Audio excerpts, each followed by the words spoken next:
Hello, my name is Conneen, and this screencast was created on December 12, 2012 for Franciscan University of Steubenville for the course School and Society for Dr. Dan Doyle. This screencast will focus on Proposition 3, Trend 7, which states that the percentage of American children living in families with incomes below the poverty line has increased continuously. Nearly 1 in 5 children today are poor. This screencast will provide sources to prove Question 3, which is to examine Maslow's hierarchy of needs and explain how his concepts impact a student's ability to learn, as well as support the need for teachers to pay particular attention to these factors. According to www.worldhunger.org, in terms of hunger, in 2010, 14.5% of households were food insecure, which is the highest number ever recorded in the United States. Very low food insecurity means that at times during the year, the food intake of household members was reduced, and their normal eating patterns were disrupted because the household lacked money and other resources for food. This means that people were hungry. In terms of poverty, in 2010, 46.9 million people were in poverty, up from 37.3 million in 2007. The fourth consecutive annual increase in the number of people in poverty. This is the largest number in the 52 years for which poverty rates has been published. In 2010, the poverty rate increased for children under age 18 from 20.7% to 22%. 20.5 million Americans live in extreme poverty. This means their family's cash income is less than half of the poverty line, or about $10,000 a year for a family of 4. The issue of poverty, I have come to learn, is very controversial. Many believe that it does in fact affect student achievement in a negative way. Some also believe that poverty does not affect student achievement. A podcast by a man named Rashawn Biddle explains that student achievement is not affected by poverty. He says that it does not matter the background that a child comes from. He explains that what does matter is the effectiveness of a teacher and parent involvement in their child's education. Biddle also mentions that our educational system offers a mediocre curriculum which also places a negative impact on learning and student progress. On the other hand, according to an article written by Joe Nocera, poverty is an immense factor in student achievement and success.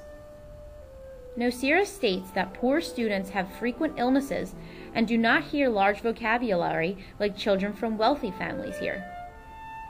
Nocera also mentions that good teaching alone cannot overcome obstacles that children in poverty face when they are not in school. My personal opinion? I feel that poverty does in fact affect a student's achievement level dramatically and negatively. A student living in poverty may feel scared, lonely, hungry, and stressed. When a child feels this way, he or she will not be able to learn in a classroom setting. Putting myself in a child of poverty's shoes, if I am worrying about my next meal, or if I have somewhere to sleep tonight, or warm clothes to wear, I will not be able to focus my attention on schoolwork and learning new things. The topic of poverty brings me to Abraham Maslow. Maslow, according to www.investinginchildren.on.ca, was one of the founders of humanistic psychology in the 1950s. Humanistic psychology suggests that a person's intentions, values, and motivation are determining factors in a person's life. Investing in Children also mentions that most psychology during the 1950s was focused on why people became mentally ill. On the contrary, Maslow focused on highly successful people and how they got there. His research concluded that all people have needs, Some needs are more important than others. People were guided by their needs, and as soon as one need was met, they could move on to the next. This brings me to Maslow's hierarchy of needs. Here's a diagram of the hierarchy of needs, beginning at the bottom and moving up to the top. According to an excerpt from a textbook entitled Building Teachers, a Constructivist Approach to Introducing Education, written by D. Martin and K. Jumas, a hierarchy is an arrangement that ranks people or concepts from lowest to highest. According to Maslow, individuals must meet the needs at the lower levels of the pyramid before they can successfully be motivated to tackle the next levels. The first need that an individual must meet are the psychological needs. Psychological needs, or the need for survival, are the most basic needs that people have. Psychological needs include food, water, and shelter. If a child, for example, is hungry, thirsty, or without a home, their ability to learn will be non-existent because they will be focusing on only those needs. Some schools today provide breakfast for their students in order to meet their psychological need for food and drink. The next level on the pyramid is safety and security needs. Martin and Jumas state that a feeling of no harm coming to you and fears and anxiety at a low or non-existent level meets the need for safety and security. When a teacher provides a safe environment for her students, they will not feel those fears and anxieties. Therefore, they can move up to the next level of Maslow's hierarchy of needs, which is belongingness and love. Relationships with family, friends, peers, classmates, and teachers is important to meet the need for belongingness and love. Children must feel that the people around them love, respect, accept, and welcome them. As teachers, building a strong bond with every student is crucial to help them meet this level of the hierarchy. Making conversation with your students, providing personal stories about your own life, and simply stating, "I care about you," or "I'm glad you came to school today," will help them fulfill this need. After the need for belongingness and love is fulfilled, they can move to self-esteem needs. Children must feel a sense of pride in what they do and in themselves. It is important for teachers to provide acknowledgement and feedback to their students in order for them to know that what they are doing is worth it. The next level of the hierarchy of needs is the need to know and understand, which can only be met if all 4 previous levels have been successfully reached. Knowing and understanding in a classroom setting is an important need for teachers to focus on. According to Martin and Jumas, one of our primary jobs as educators is to motivate students so they will want to know and understand. Aesthetic needs is next on the pyramid, which refers to the quality of being creatively or artistically pleasing. Aesthetic needs are the needs to express oneself in pleasing ways. For children, drawing a picture, coloring inside the lines, and having their work displayed for people to see is aesthetically pleasing for them. Self-actualization and transcendence are the last of the levels in Maslow's hierarchy of needs.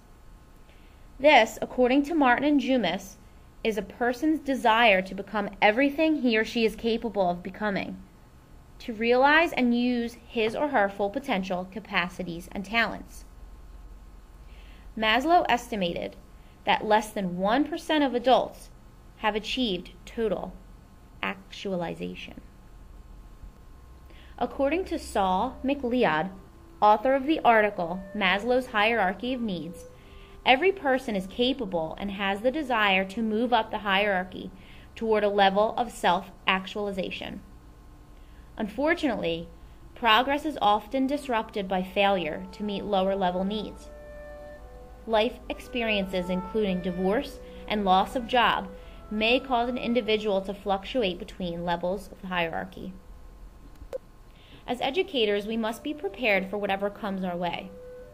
An article entitled Maslow's Theory of Hierarchical Needs, written by Charles Brickman, offers a few suggestions for teachers to aid their students in moving up Maslow's hierarchy. The first suggestion is to understand that each student brings his or her own unique background to the classroom. We must develop a relationship with our students in order for them to feel comfortable in our classroom. The next suggestion is to create a safe classroom environment.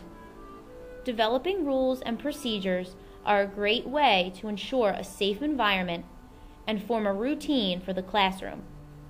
Also, providing enough positive feedback and praise will ensure a safe classroom. We must take time throughout the day to let students know that they are important and how well they are doing in school. Finally, we must let students know that we care about them. The mistake many teachers make is that they assume that their students already know that they care, when in fact they may not. Offer students choices and chances, praise them, and let them know that you are proud of them and that you are glad to have them in your class. By simply telling your students that you care and that you love them will also let them know you care for them.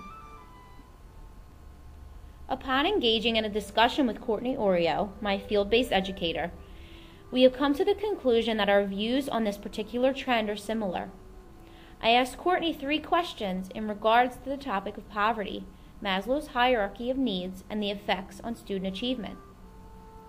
The first question was, do you think poverty has an effect on student achievement? She and I both believe that poverty does in fact have a negative effect on student achievement. When a family is poor, they have little money to fulfill the needs of their children. Needs such as food and shelter are not met. In regards to Maslow's hierarchy of needs, an individual cannot move up to the next level until their psychological needs are met. In other words, children cannot focus on learning, school, and classwork if they are worrying about where they are going to eat or sleep that night. We also discussed parent involvement and how it may be an inconvenience for most parents, especially ones who are below the poverty line. These parents will usually obtain more than one job, leaving time for their child's education minimal. The next question I asked was for Courtney to list 3 tips that teachers can use in the classroom to help push students to meet the needs of Maslow's hierarchy. We both agreed that providing a safe environment for all the students is our #1 priority. When students feel safe, they will continue through to the next level of Maslow's hierarchy. Also, keeping a constant flow of communication with families is crucial. Making frequent phone calls home, holding conferences, and checking in on families will allow parents to stay on top of their child's schoolwork and will also show the families that we are serious about their child's well-being and education. Finally, I asked, what is the most important thing we can do as educators to help our students meet Maslow's hierarchy of needs? We both agreed that a positive and safe learning environment is key for a child to move up on the pyramid. The first goal I've set for myself is to begin home visits when needed. When I was student teaching, my teacher would make frequent visits home. She built a very strong relationship with her students and their families. Occasionally, she would go just to visit the family to see how they were doing. Sometimes, she would bring books, games, and activities for the kids to do with their parents and siblings. I think that if I noticed a child in my class was struggling reaching Maslow's hierarchy of needs, home visits may be a way to help them continue up the pyramid. Both the child and the family would know that I cared and would know that I am dedicated to them. Next, offering breakfast may be a good idea to implement within the next year or so. Being in the classroom, I have a handful of students who approach me as soon as they enter, asking for food and complaining that they are hungry. It could be possible that they did not eat breakfast that morning. Maslow's hierarchy of needs states that the psychological needs must be met first, and these include food and drink. If my students are coming into school hungry because they haven't eaten since yesterday, they will not be focused on learning that day, and my teachings will be ineffective. Starting a breakfast program may also be helpful for parents who may be short on time in the morning to feed their children. Students can come into school and eat when they arrive before learning begins. Finally, a goal I can set for myself that can be in full effect today is to let my students know how much I care about them. Educators may assume that their students know that their teachers care about them. I want to make sure I take frequent breaks throughout the day to let my students know that they are doing well and that I care. Here's a list of resources I used for this field-based activity.